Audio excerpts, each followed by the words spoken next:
ಅರ್ಜುನ್ ಅವ್ರು ಯಾವಾಗ ಬಂದು ನನ್ನ ಪಕ್ಕದಲ್ಲಿ ಮಲಗಿದ್ರು?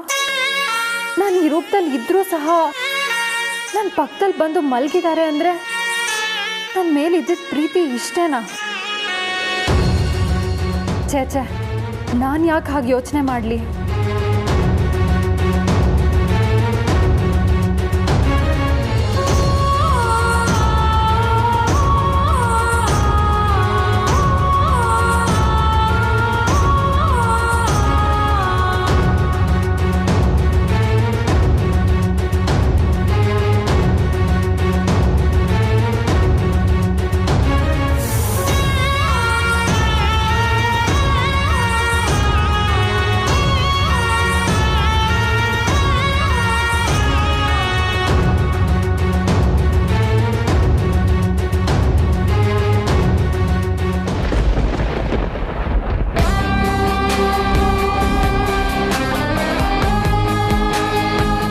ನಾನು ಹೇಗೆ ಇಲ್ಲಿಗೆ ಬಂದು ಮಲಗಿದೆ? ನನಗೇನು ಗೊತ್ತು, ಅದನ್ನು ನೀವು ಹೇಳಬೇಕು. ನಾನು ಬಂದು ನಿಮ್ಮ ಪಕ್ಕ ಮಲಗಿದಾಗ ನಿಮಗೆ ಗೊತ್ತಾಗ್ಲಿಲ್ವಾ? ಇಲ್ಲ, ನಾನು ಕಂಡ್ಬಿಟ್ಟಾಗ ನೀವು ನನ್ನ ಪಕ್ಕದಲ್ಲಿದ್ರಿ, ಅಷ್ಟೇ ನನಗೆ ಗೊತ್ತಿರೋದು. ಛೇ, ಇಲ್ಲಿಗೆ ಹೇಗೆ ಬಂದೆ, ಯಾಕೆ ಬಂದೆ ಒಂದು ಗೊತ್ತಾಗ್ತಾ ಇಲ್ವಲ್ಲ. ಏ ಕಳ್ಬಾವ, ನೀನು ಬೇಕು ಅಂತ ನನ್ನಲ್ಲಿ ಮಲಗಿಸಿ ನೀನಲ್ಲಿ ಹೋಗಿ ಮಲ್ಕೊಂಡಿದ್ಯಾ? ಈಗ ನೋಡಿದ್ರೆ ನನ್ಗೇನು ಗೊತ್ತೇ ಇಲ್ದಿರೋ ತರ ನಾಟಕ ಮಾಡ್ತಾ ಇದ್ಯಾ? ಏಯ್ ಸುಮ್ಮನಿರೋ ಮಲ್ಲಿ, ಏನಾರ ಹೇಳ್ಬೇಡ. ಅರ್ಜುನ ಸುಭದ್ರೆಗೋಸ್ಕರ ಸನ್ಯಾಸಿ ವೇಷ ಹಾಕಿದ್ನಂತೆ. ನೀನು ಅಮೃತಕ್ಕಂಗೋಸ್ಕರ ಕುಂಟ ನೆಪ ಹೇಳ್ತಾ ಇದ್ಯಾ? ಅಮೃತಕ್ಕನ ಯಾರು? ಇನ್ಯಾರು? ನಿನ್ ಪಕ್ಕದಲ್ಲಿರೋರು.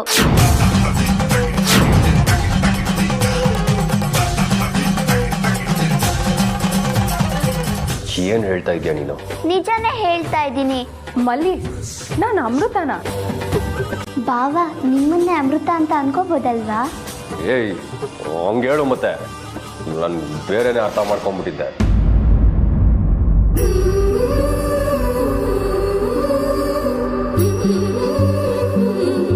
ಏಯ್, ನಿಂದೇನಾ ಇದೆಲ್ಲ ಕಿತಾಪತಿ? ಹಾ, ನಂದೆ.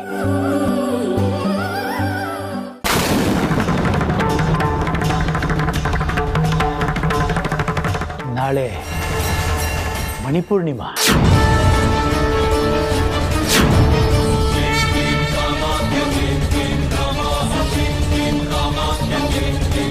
ನಾಗಮಣಿಗೆ ದೈವಿಕ ಬಲ ಕಡಿಮೆ ಇರೋ ದಿನ. ಇಂಥ ದಿನ 120 ವರ್ಷಗಳಿಗೆ ಒಂದ್ಸಾರಿ ಬರುವಂಥದ್ದು. ಆ ದಿನ ನಾಗಮಣಿಗೆ ಶಕ್ತಿ ಬಹಳ ಕಡಿಮೆ ಇರುತ್ತೆ. ನಾಗಮಣಿ ಶಕ್ತಿ ಜಾಸ್ತಿ ಆಗಬೇಕು ಅಂದರೆ ಇಚ್ಛಾಧಾರಿ ನಾಗಗಳು ಆ ನಾಗಮಣಿಗೆ ಅಭಿಷೇಕ ಮಾಡಬೇಕು. ಆವಾಗ ಅವುಗಳ ಶಕ್ತಿ ಜಾಸ್ತಿ ಆಗ್ತಾ ಹೋಗುತ್ತೆ. ಹಾಗೆ ಮಾಡಿದರೆ ಮಾತ್ರ ನಾಗಮಣಿಗೆ ತನ್ನ ದೈವಿ ಶಕ್ತಿ ಬರೋದಕ್ಕೆ ಸಾಧ್ಯ. ಹಾಗೆ ಅಭಿಷೇಕ ಆಗಲಿಲ್ಲ ಅಂದರೆ ನಾಗಮಣಿ ತನ್ನ ಶಕ್ತಿಯನ್ನು ಕಳ್ಕೊಂಡು ಸಾಮಾನ್ಯ ಮಣಿ ಆಗಿಬಿಡುತ್ತೆ. ಅಕಸ್ಮಾತ್ ಹಾಗೇನಾರು ಆದರೆ ನನ್ನ ತಪಸ್ಸು, ನನ್ನ ಸಾಧನೆ ಎಲ್ಲ ವ್ಯರ್ಥವಾಗಿ ಹೋಗುತ್ತೆ. ಹಾಗಾಗಬಾರ್ದು. ಏನು ಮಾಡೋದು?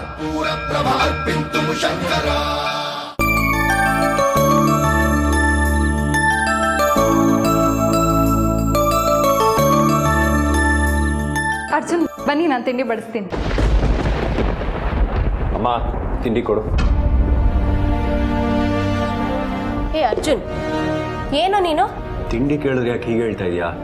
ನೋಡು, ನಿನ್ಗೋಸ್ಕರ ಹೆಂಡತಿ ಬಂದಿದ್ದಾಳೆ. ನಿನ್ ಬೇಕು ಬೇಡಗಳನ್ನೆಲ್ಲ ಅವಳೇ ನೋಡ್ಕೋತಾಳೆ ಇನ್ಮೇಲೆ. ಅಮ್ಮ, ನಾನು ಕೇಳಿದ್ದು ತಿಂಡಿನ, ನಿನ್ ಕಥೆ ಏನಲ್ಲ. ಯಾಕೆ ಏನಾದ್ರೂ ಮಾತಾಡಿದ್ರೆ ಹೀಗಾಡ್ತೀಯ ನೀನು? ಮಣಿ ತಾನೇ ತಿಂಡಿ ಕರೆದಿದ್ದು, ಅವಳೇ ಬಡಿಸ್ತಾಳೆ, ತಿನ್ನು. ನೀನ್ ತಿಂಡಿ ಬಡಿಸ್ತೀಯಾ ಅಥವಾ ನಾನು ಹೋಟ್ಲಿಗೆ ಹೋಗಿ ತಿಂಡಿ ತಿನ್ನಲ್ಲ? ಪರವಾಗಿಲ್ಲ, ನನಗೆ ಅವರು ತಿಂಡಿ ತಿನ್ನೋದು ಮುಖ್ಯ. ನೀವೇ ಬಡಿಸಿ.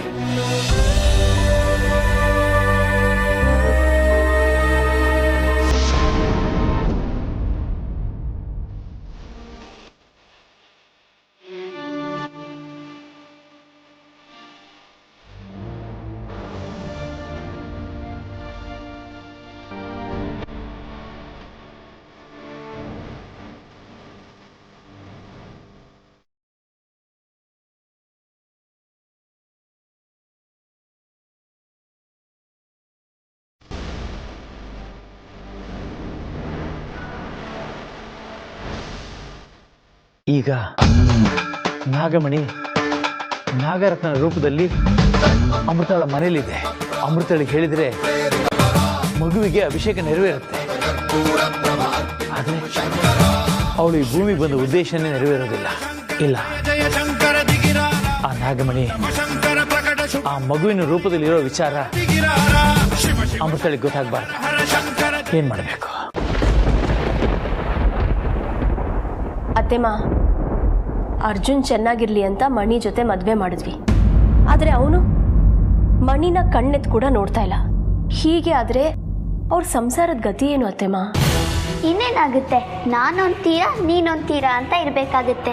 ಈಗ ಹಾಗೆ ತಾನೇ ಇರೋದವರು. ಜಗತ್ ಬಿಟ್ಟು ಅಂದ್ರೆ ಬಾಯಲ್ಲಿರೋ ಅಲ್ಲೆಲ್ಲ ಉದ್ರ ಬಿಡ್ಬೇಕು. ತಲೆಯಲ್ಲಿ ಬುದ್ಧಿ ಇಲ್ಲ ಅಂದ್ರು ಈ ಮಾತ್ಗೇನ್ ಕಡಿಮೆ ಇಲ್ಲ. ನೋಡ್ದೆ ಇವಳನ್ನ? ಏ ಮಲ್ಲಿ, ದೊಡ್ಡವರು ಚಿಕ್ಕವರು ಅನ್ನೋ ಮರ್ಯಾದೆ ಇಲ್ವಾ ನಿನ್ಗೆ? ಹೀಗೆಲ್ಲ ಮಾತಾಡ್ತೀಯಲ್ಲ?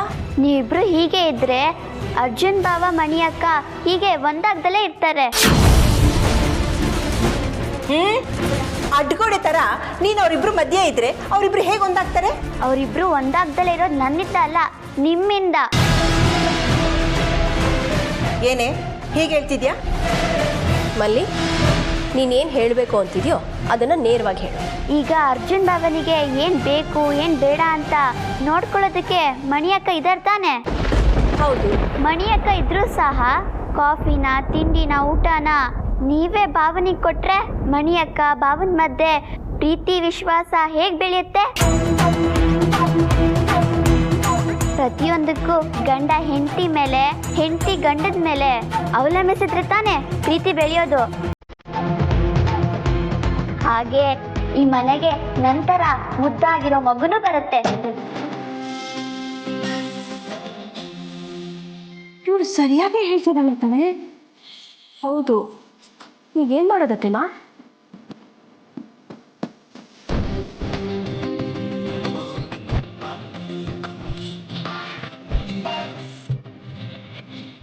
ಸರಿ ಅತ್ತೆಮ್ಮ, ಹಾಗೆ ಮಾಡೋಣ. ಅಮೃತಳಿಂದ ಆಗಬೇಕಾಗಿರೋ ಕೆಲಸ ಇನ್ನು ತುಂಬ ಇದೆ. ಆ ಕೆಲಸಗಳು ಅಮೃತಳ ಕೈಯಿಂದ ಆಗೋದು ಮಾತ್ರ ಸಾಧ್ಯ. ಅಕಸ್ಮಾತ್ ನಾಗಮಣಿ ಅಮೃತಳ ಕೈಗೆ ಸಿಕ್ಕಿದ್ರೆ ಅವಳು ಎಲ್ಲವನ್ನ ಬಿಟ್ಟು ತನ್ನ ನಾಗಲೋಕವನ್ನು ಸೇರ್ಕೊಳ್ತಾಳೆ. ಹಾಗಾಗಬಾರ್ದು.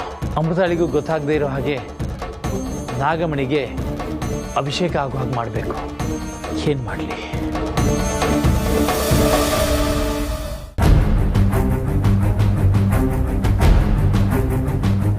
ಅಮ್ಮ, ಒಂದು ಲೋಟ ನೀರು ಕೊಡು.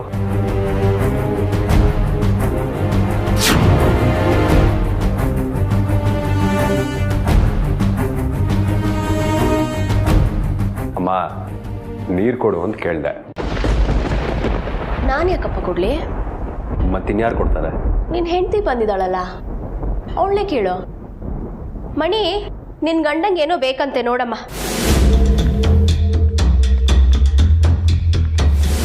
ಈ ಅಮ್ಮ ಅಜ್ಜಿ ಯಾಕೆ ಈ ರೀತಿ ವಿಚಿತ್ರವಾಗಿ ಆಡ್ತಾ ಇದ್ದಾರೆ?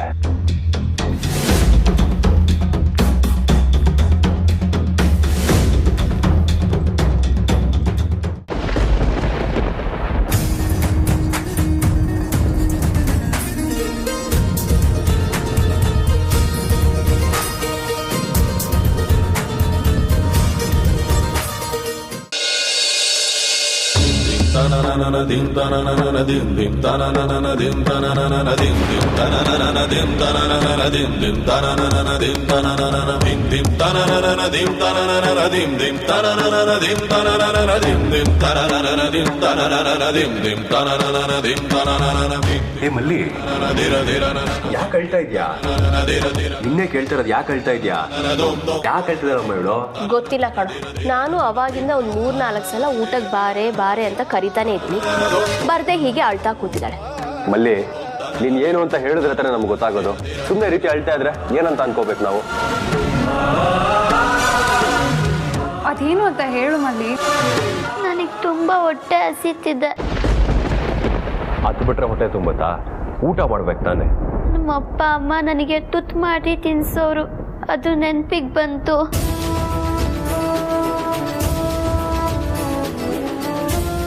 ನೋಡು, ಹುಟ್ಟಿದವರು ಸಾಯಲೇಬೇಕು, ಸತ್ತವರು ಮತ್ತೆ ಹುಟ್ಟಲೇಬೇಕು. ಇದೇ ಪ್ರಪಂಚದ ನಿಯಮ. ನೀನು ಹಳೇದನ್ನೆಲ್ಲ ನೆನೆಸ್ಕೊಂಡು ಹೀಗೆ ಅಳ್ತಾ ಕೂತ್ಕೊಂಡ್ರೆ ಯಾವ ಪ್ರಯೋಜನವೂ ಇಲ್ಲ. ಬಾ ಊಟ ಮಾಡು. ಇಲ್ಲ, ನನ್ಗೆ ಯಾರಾದರೂ ಕೈ ತುತ್ತು ಮಾಡಿ ಊಟ ತಿನ್ಸಿದ್ರೆ ಮಾತ್ರ ತಿನ್ನೋದು. ಕೈ ತುತ್ತು ತಿನ್ಸೋಷ್ಟು ಚಿಕ್ಕ ಹುಡುಗಿ ಅಲ್ಲ ನೀನು. ಬಂದು ಊಟ ಮಾಡು. ನನ್ಗೆ ಯಾರಾದರೂ ತಿನ್ಸಿದ್ರೆ ಮಾತ್ರ ನನ್ಗೆ ಹೊಟ್ಟೆ ತುಂಬೋದು, ಇಲ್ಲ ಅಂದರೆ ಹೊಟ್ಟೆ ತುಂಬಲ್ಲ. ಅಷ್ಟೇ ತಾನೇ, ನಾನು ನಿನಗೆ ಕೈ ತುತ್ತು ಮಾಡಿ ತಿನ್ನಿಸ್ತೀನಿ, ಆಯ್ತಾ? ಬೇಡ. ಯಾಕೆ? ನೀವು ಬಾವ ಒಟ್ಟಿಗೆ ತಿನ್ಸಿದ್ರೆ ಮಾತ್ರ ತಿಂತೀನಿ. ಅಷ್ಟೇ ತಾನೇ, ತಿನ್ಸ್ತೀನಿ ಬಿಡು.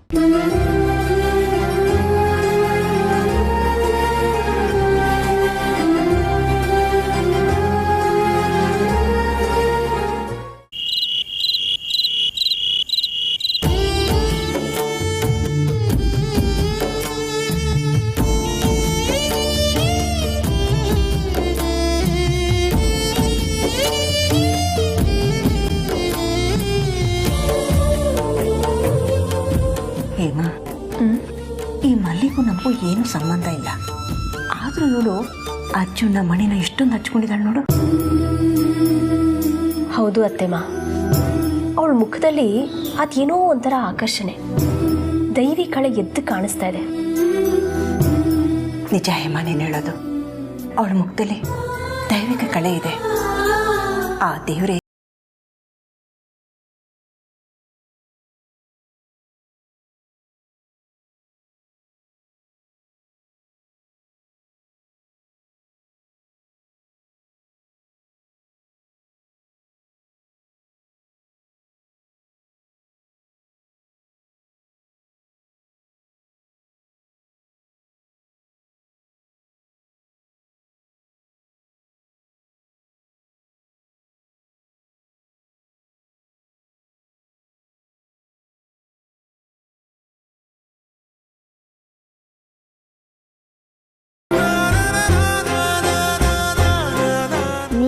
ತಿಂದರೆ ನಾನು ಊಟ ಮಾಡ್ತೀನಿ, ಇಲ್ಲ ಅಂದರೆ ನಾನು ಊಟನೇ ಮಾಡಲ್ಲ.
ಮಲ್ಲಿ, ನಮ್ಮ ಕೈಲಿ ಆಗದೆ ಇರೋದನ್ನ ನೀನು ಮಾಡಿಬಿಟ್ಟೆ ನೋಡು.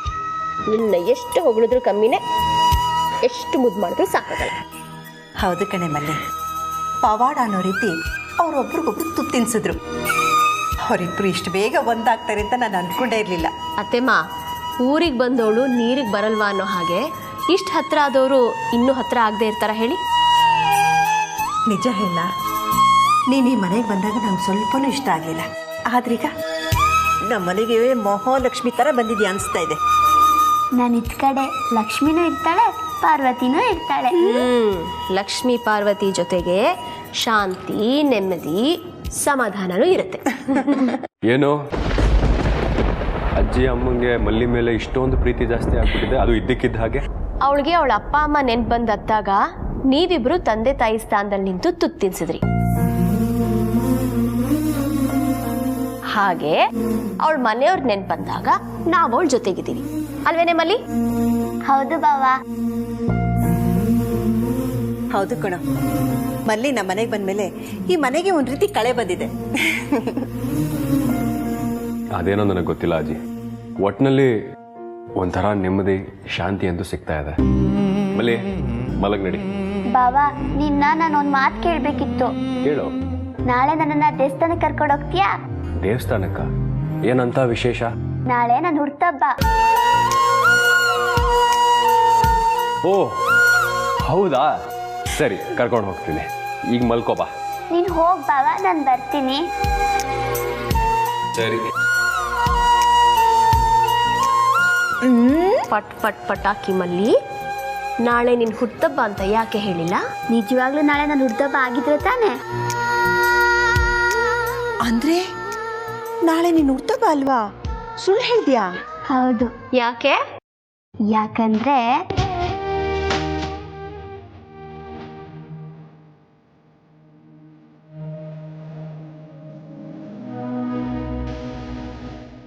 ನೋಡೋಕಷ್ಟೇ ಚಿಕ್ಕ ಹುಡುಗಿ, ಆದ್ರೆ ಯಾವ ಜಿಗೂ ಕಮ್ಮಿ ಇಲ್ಲ. ನಮಸ್ಕಾರ.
ಹೇ ಮಲ್ಲಿ, ನೀನೇನಿಲ್ಲಿ? ಏನ್ ಈಗ ಕೇಳ್ತಾ ಇದ್ದೀರಾ? ಅಲ್ಲ, ನೀನು ಎಷ್ಟೊತ್ತಿಂದ ಇಲ್ಲಿದ್ಯಾ? ನಾನು ಇಲ್ಲಿಗೆ ಬಂದು ಸುಮಾರು ಹೊತ್ತಾಯ್ತು. ಇಲ್ಲಿ ನಾಗಮಣಿ ಎಲ್ಲಿ? ನಿಮ್ಗೇನ್ ಭ್ರಮೆನಾ? ನಾಗಮಣಿ ಎಲ್ಲಿಂದ ಬರುತ್ತೆ? ಹೌದು, ನಾಗಮಣಿ ಅನ್ನೋದು ಹೇಗಿರುತ್ತೆ? ನಿಮ್ಗಿನ್ನೂ ನಿದ್ದೆ ಹೋಗಿಲ್ಲ ಅನ್ಸುತ್ತೆ. ಇನ್ನೊಂದು ಸ್ವಲ್ಪ ಹೊತ್ತು ಹೋಗಿ ಮಲ್ಕೊಳ್ಳಿ, ಎಲ್ಲ ಸರಿ ಹೋಗುತ್ತೆ. ನಿಮಗೆ ನಾಗಮಣಿ ಕನಸೇನಾದರೂ ಬಿದ್ದಿರಬೇಕು. ಅದಕ್ಕೆ ಇಲ್ಲಿ ಬಂದು ನಾಗಮಣಿ ನಾಗಮಣಿ ಅಂತ ಕನ್ವರ್ತಿದ್ದೀರಾ.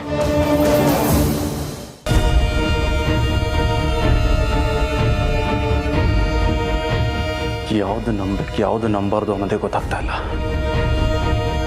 ಅವಳು ಹೇಳ್ದಾಗೆ ನನಗೆ ಹಗಲ್ಗನ್ಸು ಏನಾದರೂ ಬಿದ್ದಿರ್ಬೋದಾ? ಹಾಂ, ಯಾವಾಗಲೂ ಮಲಗೋದಕ್ಕೆ ಮುಂಚೆ ನಾಗಮಣಿ ನಾಗಮಣಿ ಅಂತ ಹೇಳಿ ಮಲಗ್ತೀನಲ್ಲ, ಬಿದ್ದರೂ ಬಿದ್ದಿರ್ಬೋದಾ?